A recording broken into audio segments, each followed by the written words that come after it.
we got another one because Fish, we are live and we've got a ton to cover. Our takes on who won and lost at the NFL draft. Hint: Las Vegas was the real winner. Plus, Hardline has his NHL playoff prop bets and maybe some breaking news on Vegas and the A's a little later on in the show. Plus, you will get our top 5 sports moments of all time.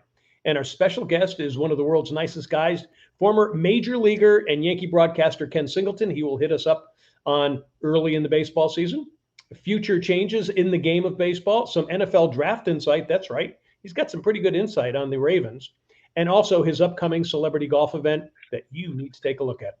Heidi's Hollywood explores a new series, or I should say a new documentary on what really happened to Marilyn Monroe. Our schmuck of the week is an angry parent at a game, and who's got the swag goes old school in the USFL. Hi, everybody. Welcome to Daly Fish. John Daly here with Eric Snyder, a.k.a. Fish. We're coast to coast, coming to you from Las Vegas and Myrtle Beach. We talk sports, entertainment, and everything in between. And as we like to say, in ways nobody else will share with you. Fish, we are going to be rocking it here again tonight. I'm excited. Me too. Loaded show. We're kind of all in a hangover type state from the draft. It was amazing.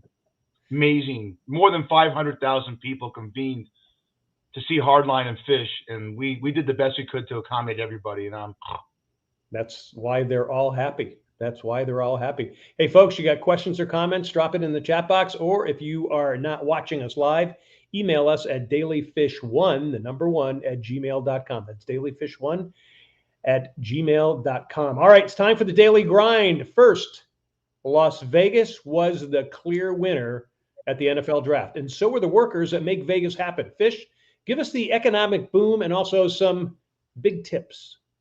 Economic boom, as I just said, 500,000 people came to town, and the forecast was, everyone, between 500 million and 550 million in gaming revenue and non-gaming revenue. It's going to be close to $1 billion. It's that wonderful. And how it affects me, so I work at Chuck's Tavern late night.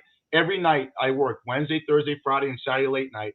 I had people come in from local casinos, which is 35 minutes off the strip, to eat.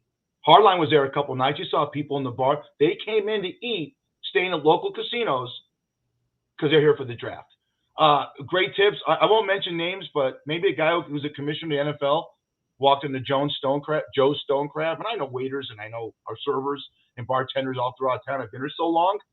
The bill maybe for 20 people was $121,000. The tip was $40,000, right? There might be some Patriots that played, maybe a guy named Gronk, and maybe a guy that's coming back for his 64th year that were over Giada's. Giada, the beautiful midget that's on the Food over the Cromwell. Oh, she's great. Yeah. Oh, great restaurant, right? Yeah. Maybe their bill was $50,000 between 5 people and a $20,000 tip. I cannot believe what servers and bartenders are telling me all week about the money they made from people in the NFL. And it's great because we have an NFL team here. And I don't be long-winded. We're going to get the Super Bowl in 2 years. It's wonderful for this city. And the economic boost that this city got makes us the number 1 city in the United States that's growing. I got to tell you, though, Fish, my question for the NFL is this. How do you go from Las Vegas to Kansas City next year, where the draft is going to be? I mean, to me, there's going to be a lot of disappointed people, I think. Great restaurants. I've never been there. You have, right? No, I've never been to Kansas City. I've never been to Kansas. Maybe I'll ask Carla. I heard the restaurants there, the barbecue restaurant. There's a ton of great restaurants. Matter of fact, Jesse Hearns, who we had on a couple of weeks ago, said, you watch, Kansas City is going to be the restaurant capital of the world when this thing comes in. You know what they do? They'll bring tents in and vendors. They're not going to have the kind of showmanship. They're not going to have showgirls and hookers and strippers like we do. Maybe they will. Yeah, you never know. Everything's up to date in Kansas City, as I used to say. All right. Hey, the NHL playoffs start tonight with 4 games. Fish, give us your Stanley Cup finals. My Stanley Cup finals, I'm not going out on a limb here. I like the Colorado Avalanche coming out of the West and the East. I love the Florida Panthers. I think both those teams are loaded. Every team has 3 or 4 lines, if you don't know hockey, and the way they shift their lines are all great. Great goaltending. But there's a couple of matchups that are intriguing to me. Okay, the Kings and the Edmonton Oilers, and I'm a homer. You know, the first time the Kings have been in the playoffs in 4 years, I'm rooting for them. That can go 7 games. But the biggest series to me that I can't wait to watch is old school. The Rangers and the Penguins. It's going to be great. You know, and then Gerard Gallant, ex-Vegas night coach that left, and everyone loved the guy, turns the Rangers around. There's a lot of great matchups. What about you? I'm going to go with the Minnesota Wild and the Carolina Panthers, and partially just to piss off my Hartford friends who still think that the Panthers are the Hartford Whalers. And I have the Wild winning it all. And the reason I'm going this way, I agree with you. You know, the two teams that are at the top are really strong, but the NHL always in the playoffs, always there seems to be something that gets knocked off in a weird way. So I'm kind of going kind of counterintuitive on probably what the way I should be picking. But Fish, before we go, let's stay on hockey. Do you have any advice for Golden Knights fans about the playoffs? I just give advice to all the people that come into Shucks and all my friends that have experienced hockey for the first time since we got this team in 2017, and they're spoiled. Went to the Stanley Cup in their first year. They went to the conference finals twice. They've been to the playoffs every year. This year they didn't make the playoffs, and I get this kind of statement. No, I'm not watching it anymore. The Knights are out of it. You got to watch. Okay. I grew up in an era with John. When I grew up, whenever my team's eliminated, I still watch. You need to help the sport by watching the playoffs throughout its entirety. Because you're doing that, then you're not. What did you say to me earlier on the phone, John? You're not a fan. You're a follower. Mm-hmm. Absolutely. So good. I agree. I agree with you 100% on that. Okay. Finally, on the grind here, our top 5 sports moments of all time. These are personal for me. You're going to give yours, and one of these for me is a little bit of kind of braggadocious. So let me give you mine first. So number 5, winning the Frank Sinatra Celebrity Derby in 2003, a 2-man team event. I actually won it by besting in a chip-off Hercules, actor Kevin Sorbo. He was paired with, get this, actor Robert Loggia, a great mob actor who has, unfortunately, he's left us. I was paired with supermodel Beverly Johnson. So that was kind of tough. How could I concentrate on hitting the ball? She was great, a great lady. We had a great time, great memory for me, and a nice trophy for me. All right, that's my number 5. Number 4, in 1990, the UNLV Running Rebels crushed Duke for the national championship. That Rebs team for me, Fish, is still in my top 5 of best NCAA teams. Number 3, Tiger wins the 2000 Masters by 15 strokes. I continued watching it, even though you know what was going to happen. Number 2, Super Bowl 42. Now, the Giants and the Patriots are my 2 favorite teams. The Giants beat the then undefeated Patriots. It was a great game. It was really a tough game to watch, especially if you're a Patriots fan. But if you're a Giants fan, you're okay with it. And my number 1, the Red Sox winning the 2004 series for the first time in 86 years. Never at that time did I think I would ever see that.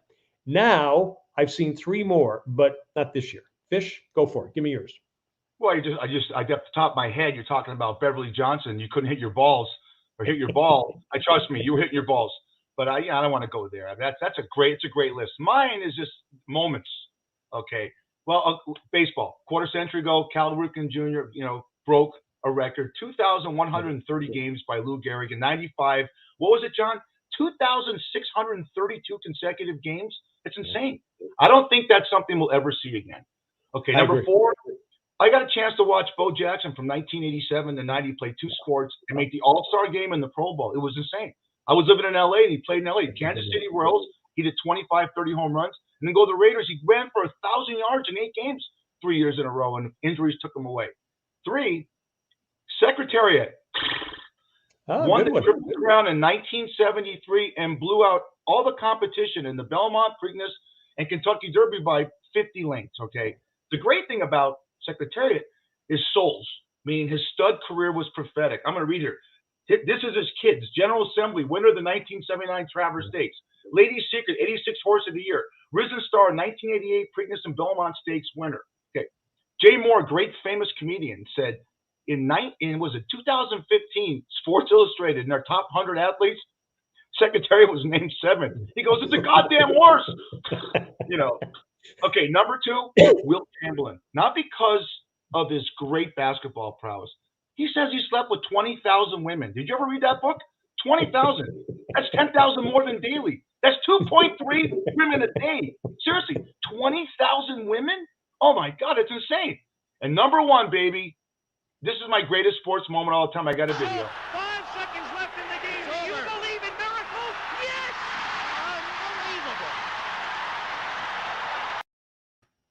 Good one. Good call. You, Hardline, and Heidi was around, but Hardline was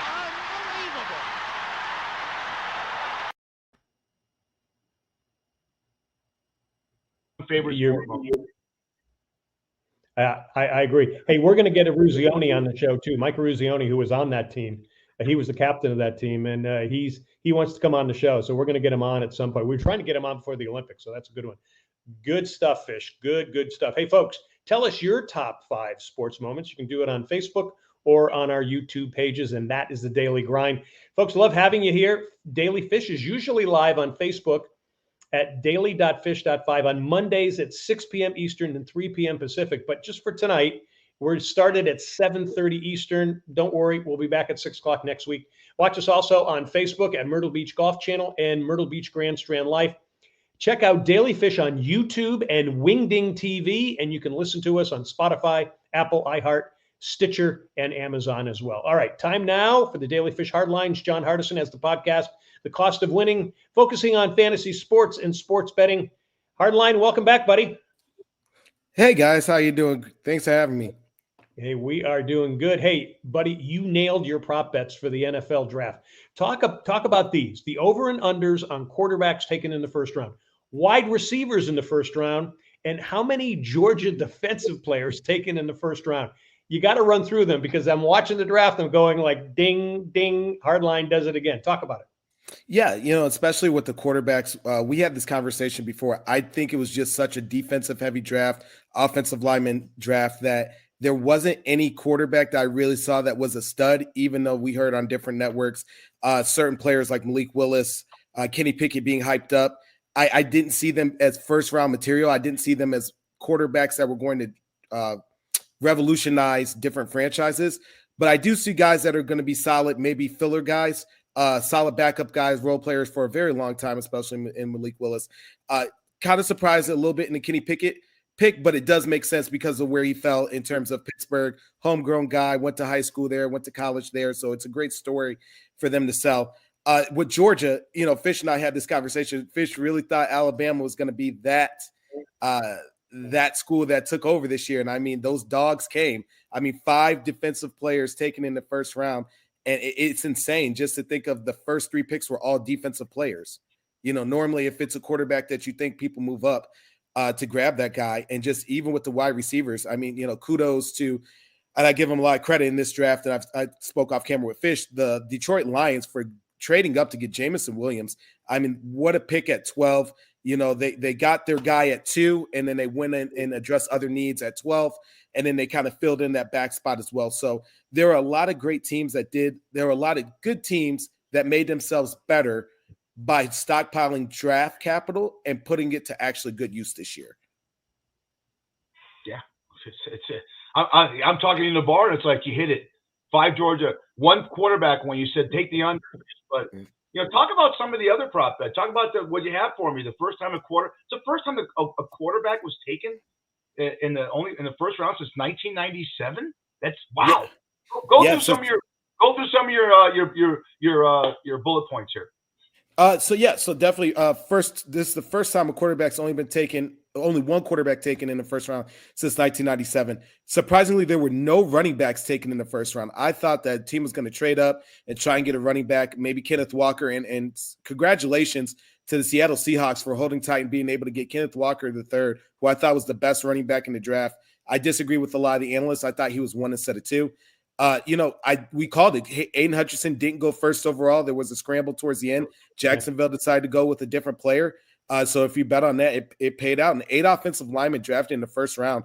And if you took the over in that at 7.5, you hit. That was just one of those things that a lot of teams need a lot of help. And I think a lot of people weren't necessarily looking at hogs in the trenches. I think they were looking at more skill positions on the outside. And I think if you paid attention to that, the order in which it was going, the needs of different teams, just looking at what your favorite team lacked last year, I think was pretty prevalent of what needed to be taken. And, for those that bet, congratulations to you. John, what, go ahead. Okay. No, I was just going to say, what team in Hardline, you kind of touch on this. What team do you think actually won the draft? I have the Jets. I think the Jets did a fabulous job in moving up and getting. They got Sauce Gardner from Cincy. They got Garrett Wilson, the wide receiver from Ohio State. Jermaine Johnson, the linebacker from Florida State. I think he was really underrated. Then they got a running back. They got Breece Hall from Iowa State in the second round. What are you guys thinking? Who do you think won? For me, it's the Lions. I mean, the Lions are number one. Number two to me is the Philadelphia Eagles, especially pulling off that trade to get AJ Brown. I mean, no one saw it coming until draft night hit. But the Detroit Lions are playing the long game, which is one of the things that they haven't done in a long time. They've been in the win now mentality or trying to stockpile things to just get people happy, and they're playing a slow burn. Look, we know Jameson Williams isn't necessarily going to start the season off. It's going to take a while for him to get back with that ACL, but he's such a talent that you just can't let pass. They address needs on the defensive line with Aiden Hutchinson. They got Joseph out of University of Illinois to help solidify that backside with the guy that we got of Ohio State 2 years ago. So, there's a lot of really good things that Dan Campbell did, a lot of character guys that he got to balance out that locker room to bring leadership. I'm really happy with them, and I'm really happy with what the Eagles did. I mean, they've got Jalen Hurts. They've got A.J. Brown this year going forward. So the NFC East is going to be very interesting. I know a lot of people had Dallas running away with it, but it's become a little bit more competitive now. Yeah.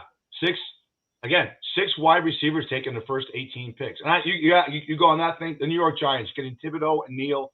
They had 11 picks, and every one of their picks filled the hole. So Jets, Giants, and Eagles, all three East Coast teams that were, that really did well in the draft. Hardline, let's go to some NBA props. Go. So, the 76ers are now plus 2,000 to win it all. I think that if they get Embiid back, it's going to be a little bit more competitive than what people think.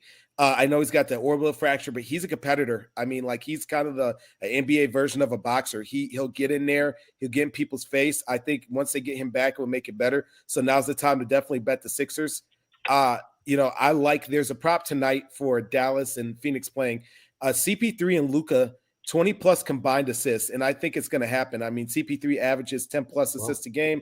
Luka averages around 8. I think, especially with the flow of the game, that it's going to hit at plus 200. And I'm taking the under for the Suns game. I think that's going to go under 214.5. Okay, I'll bet you a fried basket on that. I don't. Just go on. I go with everything. I think it's going to go over. So that's just me. Wow. That's why we played the game. That's why you do it. Absolutely. So Hardline, anything on the NHL playoffs now they're starting? So now that it's starting, my favorite, I'll go with Go Fish. I love Colorado, and I hate the Avalanche. I'm a guy from Detroit. I'll never root for the Avalanche, but I think they're the best team in the NHL right now. And I think in the East or in the Eastern Division, I think it's going to be Florida. I mean, they have manhandled teams all season. Very good, very strong defensive lines. Those are two. But keep your eye out for the series that I really like, which is Calgary versus Dallas. I think that's a really good series. I think that's the best one right now that's going to happen. I'm taking Calgary to be up 2-1 going into the third or after the third game at plus 114. I just think that they're a very solid team. Hey, Harlan, real quick. How pissed off are Vegas people? They're pissed off. They don't want the Wild to win because Fleury's played great in the last part of the season. Marc-Andre Fleury. And they're rooting, how can you root against the Rangers with Gallant? That's nuts. I love Las Vegas. We live here. We got to educate more of our fans here. Wow. It's just getting people, getting our people on board. Look, Fish, you've missed playoffs for years as the Kings, and you're still there. I've missed playoffs recently as a Red Wings fan, and hopefully, we're getting back with Yzerman at the helm to get us back to those glory days we're supposed to go. Sir Stanley is supposed to live and die in Detroit, and I'm hoping that we get him back. You got to be a fan. It's all going to turn around. Absolutely. All right. And that is the Daily Fish Hardline with John Hardison of the Cost of Winning podcast. You can find him also on Spotify, Google, and Apple Podcast. Hardline. Thanks, buddy. We'll see you next week. See you guys next week. Thanks, buddy. Hey, folks, you need a great golf getaway. The Myrtle Beach Golf Trail has dozens of courses along the Carolina coast. Set up an entire trip for yourself, your family, or a bunch of friends. The site is myrtlebeachgolftrail.com. You can play there year-round. If you're coming down now, oh, my God, it is so ideal down here right now. You want to be down in the Myrtle Beach area right now. All right, now it is time for something fishy. What do we have, Fish? last week we talked about the cell phone. I was talking with my brother about erectile dysfunction, and all of a sudden I had 3 things come up on my phone for emails, right? I'm watching the USFL, probably one of only 17 people that watch it this weekend, baseball. And I was told by an advertiser that we worked with that more manscaping sponsor podcasts. And I saw a ton of manscaping commercials, and I keep track of this, right? And it's for the hair in the back. Look, this is a manscaping tool for your nose. No one wants the jungles of Vietnam growing on their nose and their ears. And when you get older, this is what goes on. Okay. So now I started to watch some women's golf. All right. And it's all feminine products. Okay. Why are there no manscaping tools for women? Maybe if they had manscaping tools for women, there wouldn't be feminine deodorant products being talked about. Now, people say, Fish, don't talk about this. I am saying what you think. There has to be equal representation for women with manscaping tools, okay? I guarantee you women get nose hairs. They get ear hair, okay? They want their stuff looking like landing strips, and they don't want guys going down there with the jungles of Vietnam. So guess what? If this is going to be prevalent on all TV shows that show men's sporting events, hear that buzz? And I'm going to get a couple of hairs right here as we talk. Get your ass on women's sports also. They deserve equal rights. I think you're right. By the way, sorry, I was looking at my bikini wax got canceled. So anyway, I'll tell you about that later. All right, folks, still ahead. We have our Schmuck of the Week along with Who's Got the Swag and our special guest, former major leaguer and TV broadcaster Ken Singleton. Now it is time for Heidi's Hollywood. She is Heidi Holliker, actor and producer who is deep in the entertainment scene with us every week. Heidi, you are binging something, and it's actually about an icon that we lost way too early that many of us didn't know because she died in the 60s. Talk about this. Talk about the documentary you're watching. Yeah. Hey, guys. Great to be back. I watched Netflix's The Mystery of Marilyn Monroe, the Unheard Tapes. Now, this is listening to the voices of her life, the people who were there during her life, there after her death. This is a woman who at 26 was the biggest star on the earth. At 36, she was dead. Why? What happened? And it's fortune. Was it fortune? Was it depression? Was it substance abuse? I mean, it was all of that, certainly. She had a quote, and I'm going to read it. She wrote, "Fame is fickle." And you hear her say that. And it's pretty fascinating because it really plays into 2022, what's going on with the celebrities now and what's always gone on. Nothing has changed. You get this white hot light on you. And how do you handle it? How do you really handle it? I'll tell you how she died. I'm sorry? I'll tell you how she died. She slept with Sam Giancana, one of the biggest Chicago mobsters that helped fix the election for President Kennedy. She slept with Bobby Kennedy and John Kennedy. It's well known in the Lincoln bedroom. God bless her. You know, there's a lot of people out there, conspiracy theorists, and John's a big guy. John knows all this conspiracy theory stuff, that she might have been knocked off, you know, but her libido was very high. I mean, she was probably using one of these back in the day because that woman was absolutely phenomenally gorgeous. We all had a crush on her, but I think Heidi, that there could have been a little foul play with the mobsters back then. What do you think, John? There's certainly a possibility, and I'm dying to watch this documentary just to see if they give you any indication of that. The other thing about her, she was with Joe DiMaggio, and DiMaggio, if you even mentioned Marilyn Monroe, to him or in front of him, he cut you off. He didn't want to hear anything about that. He didn't want to talk about it. So he was very, very touchy about that.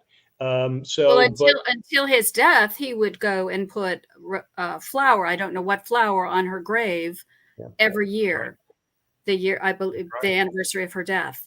And she was married. And this is something you find out in the documentary. She was married at 16. She had three marriages and 3 divorces by the age of 27 years old. And she was forced to marry someone at the age of 16. She had a very difficult childhood, and your childhood trauma stays with you. And that's what fed into that kind of adoration, and her demise is tragic. And it's happened to look at all the musicians that died at 27. Jimi Hendrix, Janis Joplin, Jim Morrison, and then look at Prince, look at Michael Jackson. It's True. I don't know why the pressure, but the pressure is enormous. And if you don't have that solid grounding, which most human beings don't, how do you survive that? Well, and it's tough. You're under scrutiny, and luckily, Fish is the only one that's gotten through it out of the three of them. Yeah. Oh. Yeah. Right. With manscaping and epidurals, baby, that's how you do it. Well, I tell you, just a point on women, we don't get hair in our ears, just so you know. We don't. I've never seen a nose hair on a woman, but God, John, Jesus, John and I had been in meeting. We were in a meeting with a guy named Jimmy Comito. May he rest in peace, Hottie. Yeah. He had so many hairs coming out of his ears and his nose. You just want to go up to the guy and go, get the fuck over. He was a mob guy. But Heidi, you want to talk about something else? I do. I want to talk about. I've been listening to the Johnny Depp Amber Heard trial. I've been. Wow. It's fascinating. It's devastating to all of your dirty laundry to be airing everything. I wouldn't have. He has a defamation lawsuit. She did something. He did something. There's just so much, but to have your entire life played out in the public on camera, it's again, it all plays into back in Marilyn's days. It's a very tragic experience when you get that kind of hype. Why do you think Depp, Heidi, would want this to come out? I mean, he looks like a bad porno star in this whole thing. His face is bad. He's a handsome guy. There's no sexier guy than him in What's Eating Gilbert Grape with the long hair. Girls, now he looks like he's pathetic looking. And I think it's pathetic that this comes out. They have enough paparazzi on them. I'm kind of appalled by it. What about you? Well, he's trying to protect his reputation. He's being accused of doing something that he's stating he never did. That he is not a wife beater. That he does not abuse women. Has not abused women. All of his former loves have also come out over the years and said he doesn't do that. So what do you do, Eric? If John, if your ex-spouse puts you out there and says you've beaten the crap out of me, you've destroyed me, and none of it's true, how do you defend yourself? Now, would you go on trial? Would you counter? That's the thing. We bring that up real quick. Kevin Spacey had his whole career ruined, and then the kid came out on trial and said I lied, but people still hate. I mean, so because we always look at the way we always take the victim's right, and we have a lot of NFL players going through right now. Deshaun Watson. I always wait till the final verdict comes out. What about you, John? Yeah, no, I think you have to. And certainly unfortunately it's entertainment because we're watching this stuff. Yet at the same time too, you've got to hold judgment until you find out exactly what's happening. We're seeing in baseball with Trevor Bauer as well. So, and it's very painful, and I don't think it should be televised. I was going to say it's real quick today because of social media. I got a question for Heidi. Yeah. Did Will Chamberlain ever hit on you? Because he was on the set of Valley Girl, and it just wink twice if you're not one of the 20,000. We dated for 2 years. It was wonderful. Wow. He's a little older than me. If you had him exclusive with that pretty face for 2 years, my God, that means the rate goes from 2.3 to 5.6 women. He slept with 20,000 women. I know. Impossible. So I hear. That means you slept with every one of the girls on the Valley Girl set, and probably Lee Purcell 5 times. Don't say that about my girl Lee. I love Lee Purcell. If I was Wilt, I would have slept with Lee Purcell 10 times. I'm not Wilt. No. All right. Well, not my girl. We've done it. We've gone from Maryland to Johnny Depp to Wilt Chamberlain, and Heidi has done it again. All right, folks, that is Heidi's Hollywood. She's with us every week. Check her out on Facebook and Instagram. Heidi, thank you so much. Great job. Thank you, guys. Mwah. Great job. We'll catch you. Great job. All right, now it's time for our schmuck of the week. Fish, who has Let me get to the icon first. We go kind of quick. Oh, yeah. I was reading it slow so you could get the icon up there. Sorry. Yeah, thank you. I just want to get the icon. John, this is the 5th time we've dealt with something like this. And, wow, look at that. Look at the face on this woman. Yeah. Okay, when it comes up. That's horrible. That's the youth softball umpire in Mississippi. An irate parent assaulted her. This is Christy Moore. The incident happened on Saturday, April 9th, and she was umpiring a 12 and under softball game. All right. Wow. A member of the child said Kiara Thomas allegedly began yelling profanity, saying, "I will slap the F-U-C-K out of you, bitch." And Chris is calling the game. Then she goes over and knocks her out. I mean, come on, really? This is the 5th time on Daly Fish we've had to show parents going after umpires or other parents, and it's a bad example for the kids that have to be there. And it's going to get on social media nowadays. It happened in our era in the 70s, but it never got on social media. You're an idiot.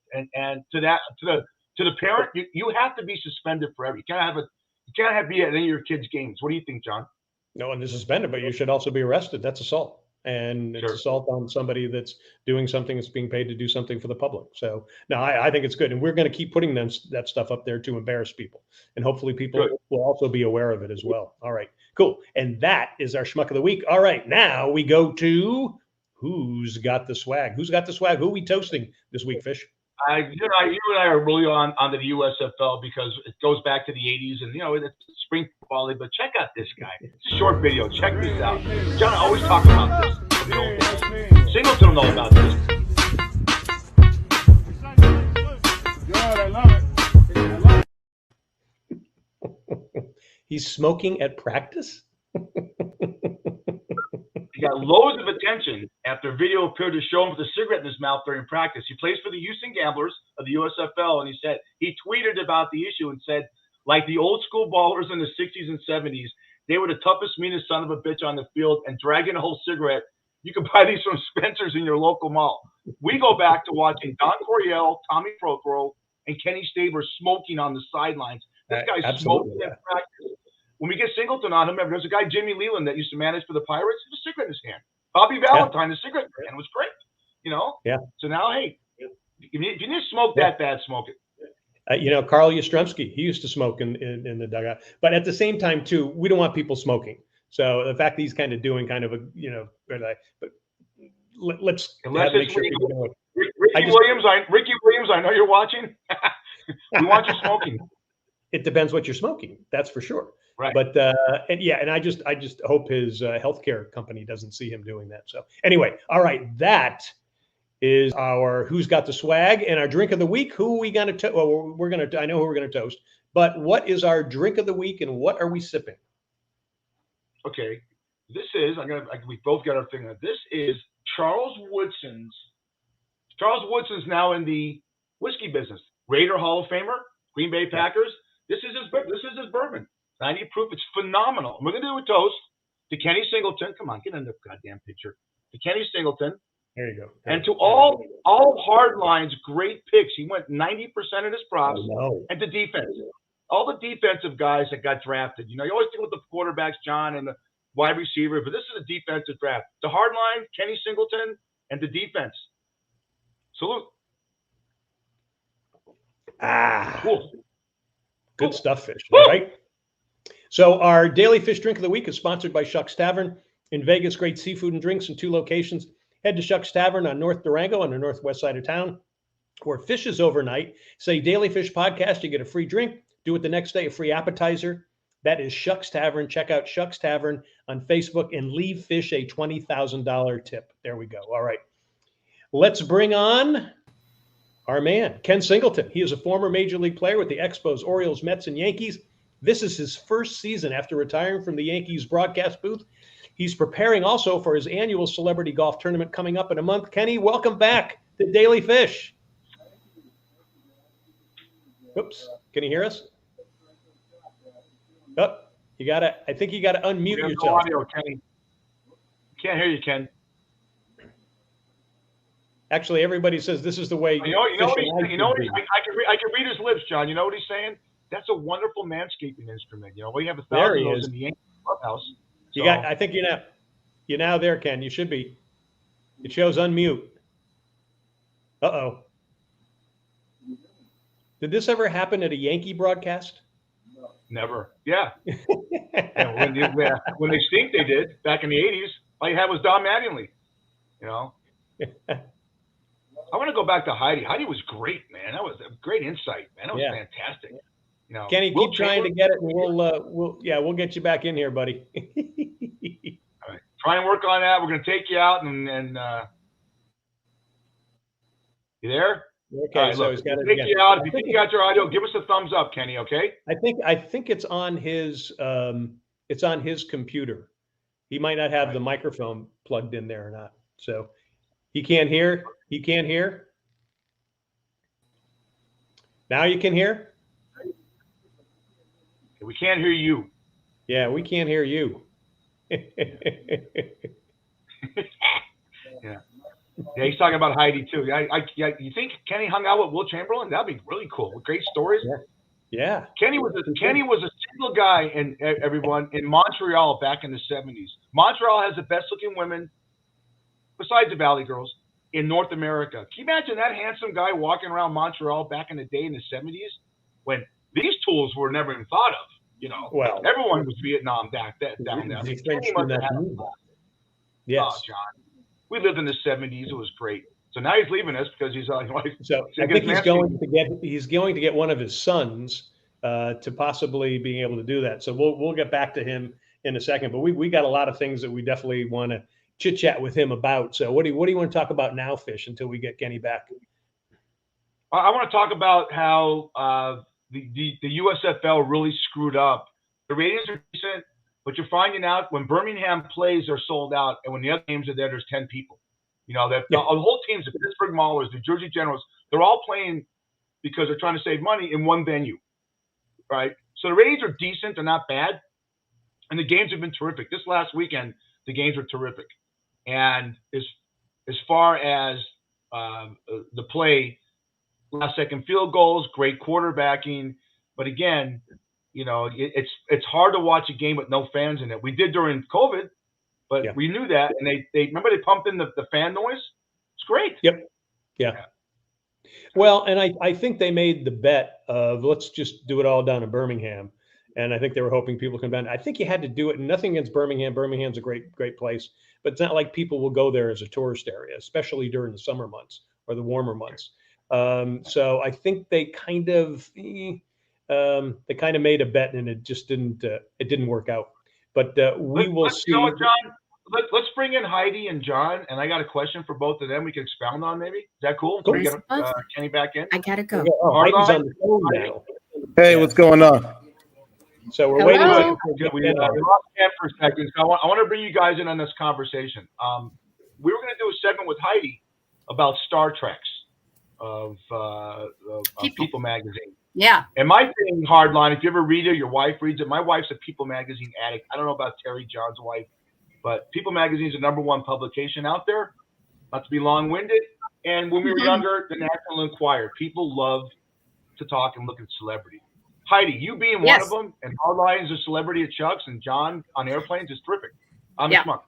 But when you look at People Magazine and you see these people knocking the paparazzi out of the way, don't they want to be seen, Heidi? Isn't the whole thing you're out there? When they show Ben Affleck and Jennifer Lopez getting a coffee, or Beyonce and Jay-Z, you know, when they're out there, I mean, it aggravates me that they basically don't want to be seen, but they want to be seen. Double-edged sword, you know, they need the paparazzi. Paparazzi certainly needs them. When you open that up and you're that famous, you're going to be approached. You're going to have it. It's going to be everywhere. I've never had that experience myself, fortunately, but it comes with the territory. So when you go out anywhere outside of your home, you have to know you're going to be photographed. You're going to be harassed. I'm not saying it's right that you're going to be harassed, but yeah. What do you guys think?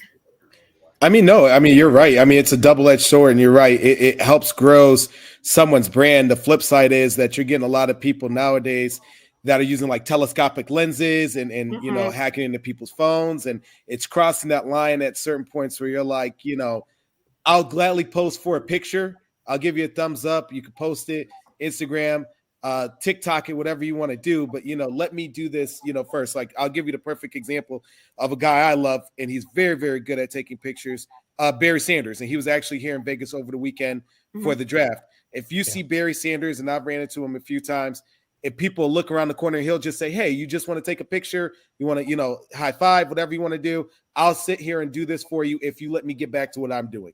It's a quick exchange, 2 minutes, and I get to go on. Yeah. True. But you're talking about that times 100. When I was working for Rick Baker and we were doing an event, I remember Rick was walking, special effects artist. He was walking. It was a big conference, and two guys didn't know that I was his assistant. Two guys standing next to me saying, "Hey, why don't you throw something at his back that'll get him to turn around?" And I just we got Kenny, and I hate to cut you off, but we got Kenny. Bye. We have limited time. We'll see you at the end. Hang in Okay. Thank you. Thanks, guys. Sorry, Heidi. Kenny, can you hear us now?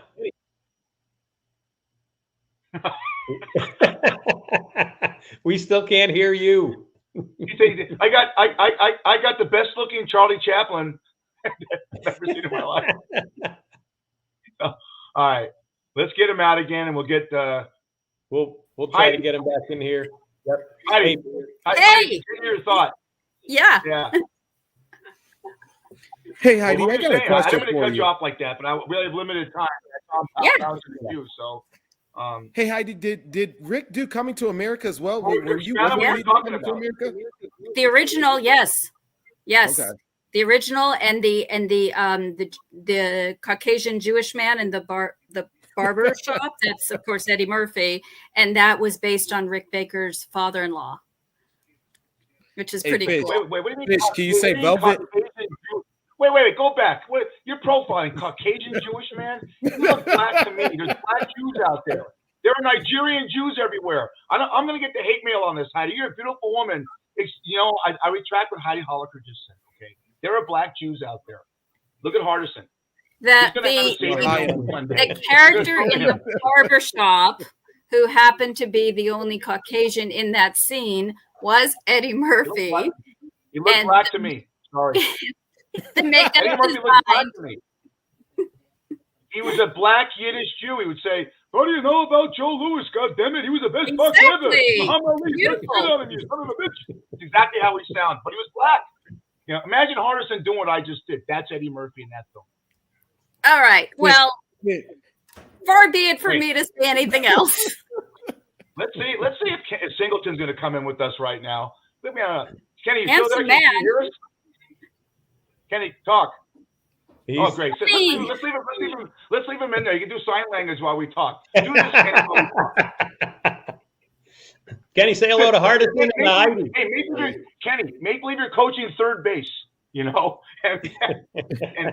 up at the plate. And Will's hitting on her from the first row at Dodger Stadium. So Kenny, well, we're going to stay with you. We're going to keep you in the queue. I think it's funny. Just keep you in the queue and then try to work it. Yeah. Try to work it. But we're going to continue with these. Kenny, last time you came on, we didn't have these two great people. These are part of the Daly Fish crew, and they've added a lot to the show. As you saw Heidi earlier, one of Will Chamberlain's 2-year tryst, and then this is John Hardison. Guy was 68%, Kenny, 68% in NBA in the NFL as far as handicapping. It's amazing.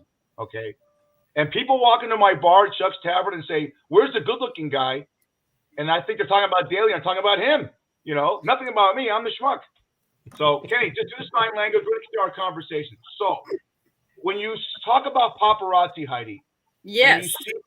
you walk the red carpets, and you see these people that kind of shy away from the cameras. I don't believe one actor or actress, and John, you've been around, Daly, you've been around a lot of actors and actresses. You two, Daly and Heidi, have been around more actors and actresses than I have. I've been around a lot. Okay, there's not one that's shy for the camera, but they act it. Isn't that horse shit? Yeah. Yeah. I'll tell you what's trippy is when you are with a celebrity and you're walking the red carpet and all of a sudden all the cameras go down when they see you because you're not the one that they want. That feels a little weird, but it happens. Kenny, not up and down. You've been to celebrity events and what have you. So when you were hanging out in Montreal in the 70s, like I said earlier, one of the best looking cities for women. Did Antonio Fargas that played Huggy Bear on Starsky and Hutch ever hang out with you? You go clubbing? No or yes? Okay. That's a no. So when you played a celebrity golf tournament with Daly, did all the older women, maybe the Caucasian Jewish women that were over 70 go after Daly instead of looking at you? Yes or no? Oh, hey, Daly, that means fun. Manta. This is good. This is nice. You know what's good about this is that Harlan made a great point about Barry Sanders. A lot of NFL people. NFL did a great job, Singleton. And John's with me in Las Vegas. Hardison, Daly's obviously Myrtle Beach, Heidi's in Hollywood. But Vegas put a great show on for the draft and brought a lot of ex-NFL people. And I know this. Athletes love Hardline to hug for the camera. No matter if they're old school athletes. I mean, Daly does a ton of celebrity golf tournaments with athletes all the time. They love the camera. And I have a problem with actors and actresses that work for the camera don't like the camera. Hardline, talk to me about that. I mean, as they say, like athletes want to be actors want to be somewhat athletic. Everybody wants to be in a different realm in which they're not in. And I think for celebrities, it's the idea of it's too much. For athletes, it's never too much. I mean, you've grown up in this limelight and the spotlight all the time for being on, U.S. Army football teams, all-star teams, AAU teams. You want people to see you. The more people see you, the better it seems like you are, and the better endorsements overall that you get. Jordan loves limelight. He loves to be the guy that's getting all endorsement money. And then you have someone that's Charles Barkley that's like, I'm not your kid's hero. Don't look at here. I'm not a model. I'm a guy that's out here to play basketball, and I might fight someone, and see how it goes. I think it also. I'm sorry. I think it's also if someone has their children with them, that's a fine line, because and if they're just running out to their car to drop their kids off at school and they're being followed, that isn't cool. And that's, again, it goes with it. It's tough. All right, I want to change subject here about groupies. Hey, Ken, head up or down. In the 70s, when you were going on road trips, good-looking guy like yourself, it's the 70s, you're playing baseball, you go to hotels, all right? You had to have groupies. Was there groupies that followed you places and you had to go in a hotel bar and say, you know what, I'm married, I don't go. I mean, you had to have shake head and up and down, shake it. Groupies, yes or no? Yeah. Oh, he's taking the fifth. He's taking the fifth on that one. Come on, man. I know for a fact, of the five of us, I've seen two people have groupies. Daly, I was on a plane with, and two women thought he was Pierce Brosnan. I said I was his agent. But I said, you want his autograph? They said, no, if it's Tom Selleck, I can do it. Harline's got groupies at Chuck's Tavern. I don't. Heidi, what about you? Have you ever had groupies? Have I had groupies? I don't think females, we don't get groupies. We might get admirers, but I don't know about the groupie thing. I don't know. All right. I don't know. Right. Hold on a second. I got Kenny to try it on the iPhone to see if that works. Kenny, can you hear us? Yes. Can you hear me? All right. Yeah! There it is. We made it happen. Oops. Yeah. There you go. There you go. Keep it sideways. Hey, first of all, welcome to the show. You can say hello to Heidi and Hardline as well. Good evening. Good evening. Good evening. I've learned a lot just by listening. So were the broadcasts with the Yankees as easy as getting on here? We had many technicians who were paid very good money to get the job done, and they usually did. That's good. Hey, there's so much stuff we want to hit you with. We were talking about the draft. You're in Baltimore with the Ravens, and I just think John Harbaugh does a great job at the draft. I think he did a great job this year. What's your take from what you were watching? Well, they usually do. I think I read something not too long ago that over the last 5 years, they felt that the Ravens organization had the best drafts year in and year out, that they seem to come up with the right players and fill their needs and just make good picks. It shows that their scouts are doing a pretty good job. They went out and got the safety from Notre Dame, number one.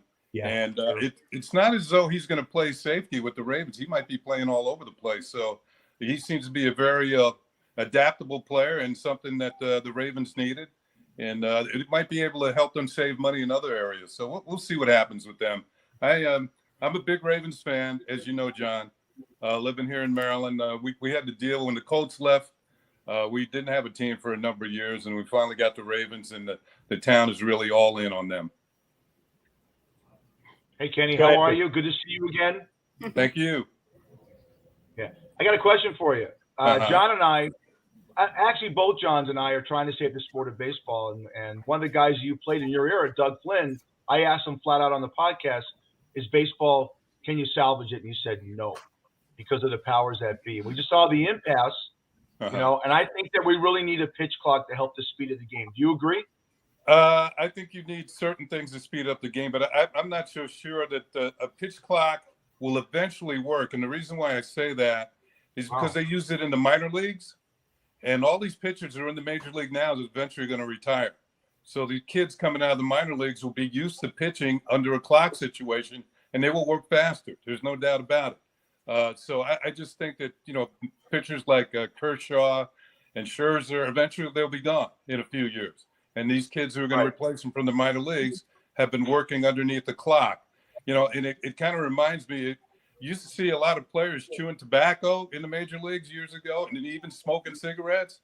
Well, they banned those from the locker rooms in the minor leagues, and you very rarely see anybody chewing tobacco. It just doesn't happen anymore. I mean, to me, I didn't do it when I was playing. It was a nasty habit.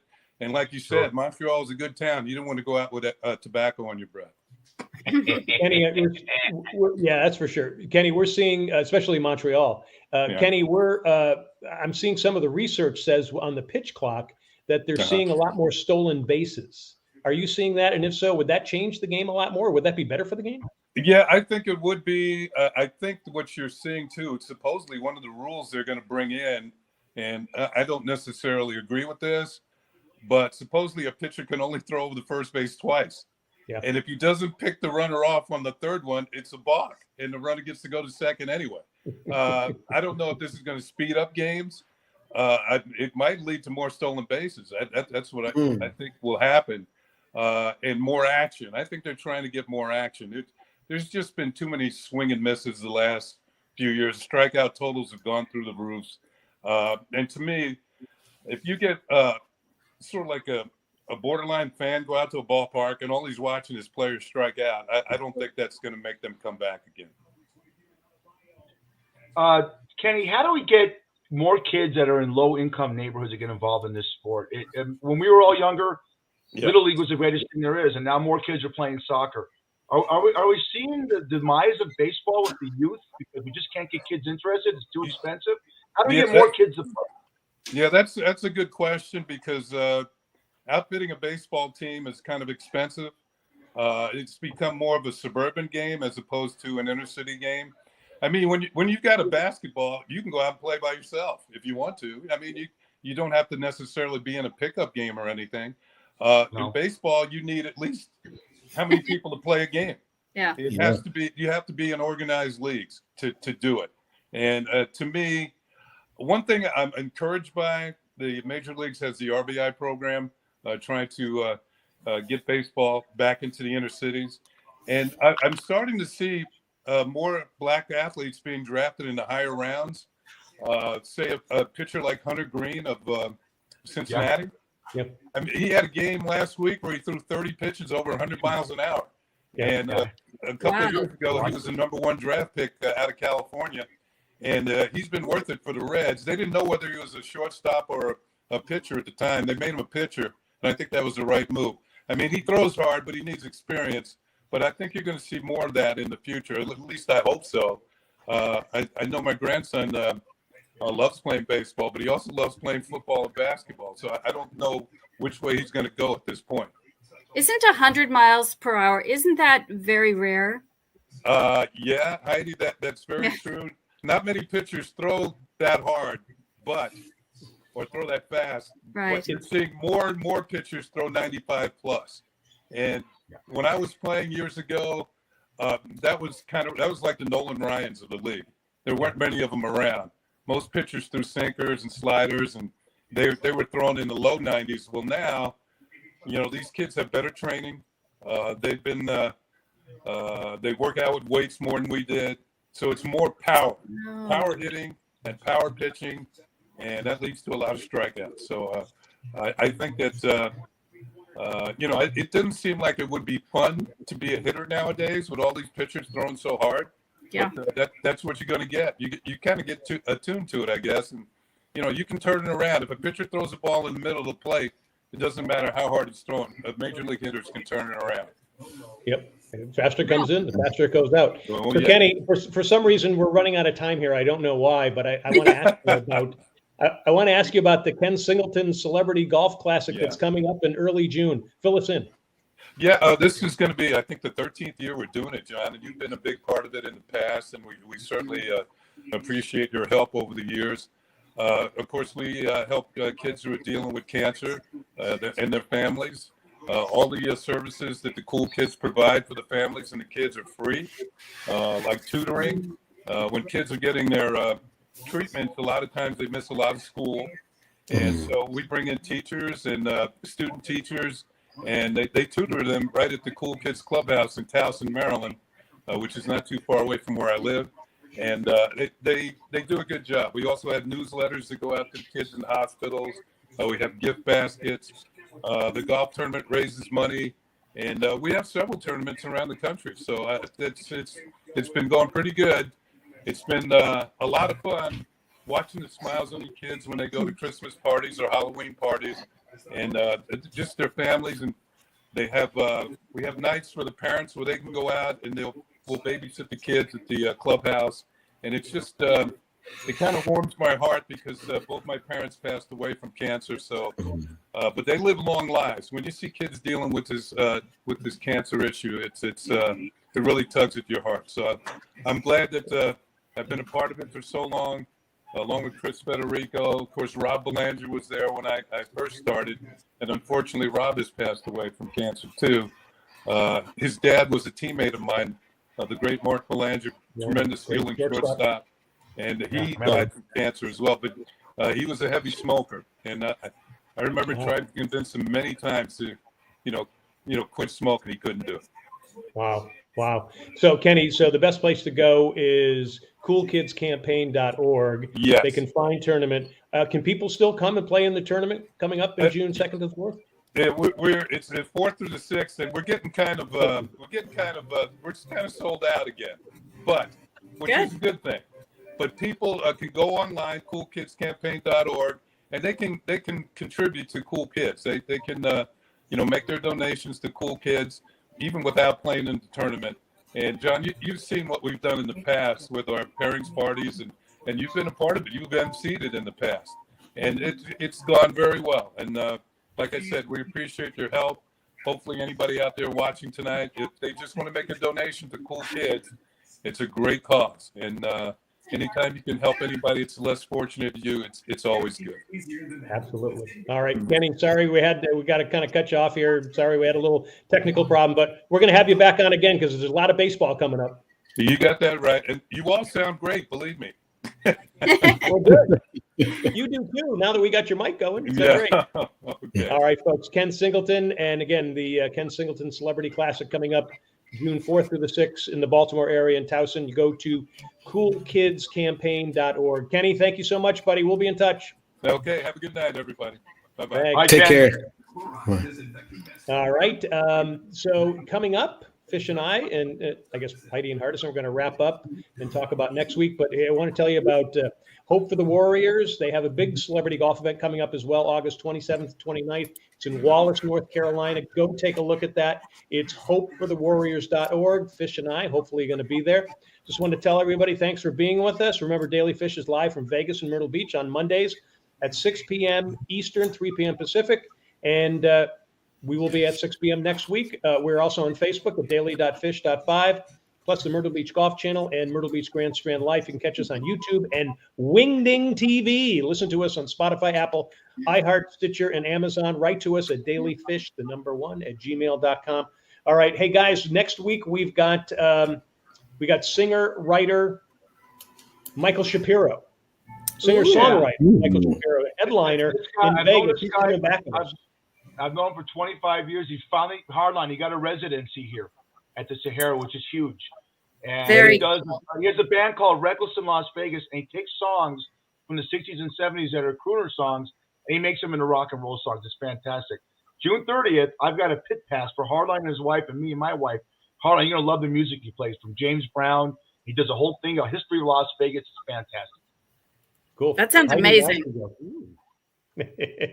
All right, we're about running out of time. Heidi and Hardline, thanks for sticking around throughout the technical difficulties. We'll see you all next week. Love you guys. Thanks. Mwah.